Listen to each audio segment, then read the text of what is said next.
Hazrat Humayd bin Abdul Rahman has reported from Hazrat Abu Hurairah radiyallahu anhu that a man came to Allah's Apostle sallallahu alaihi wasallam and submitted, I have got perished, O Allah's Apostle sallallahu alaihi wasallam. He sallallahu alaihi wasallam said, woe to you, what has happened? He submitted, I have copulated with my wife during Ramadan. He sallallahu alaihi wasallam said, manumit a slave. He submitted, I have no capacity to do so. He sallallahu alaihi wasallam said, observe fasting of 2 consecutive months. He submitted, I don't have capacity to do so.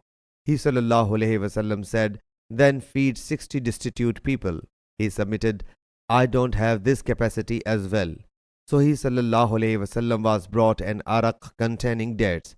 So he sallallahu alaihi wasallam said, take it and give it as alms. He submitted, O Allah's Apostle sallallahu alaihi wasallam, am I to give it to a family other than mine?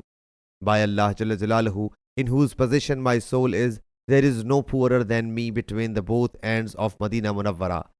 The Prophet sallallahu alaihi wasallam laughed, exposing his teeth, and said, take it. Similarly, Yunus Zuhri Abdul Rahman bin Khalid reported the word walaik from Zuhri.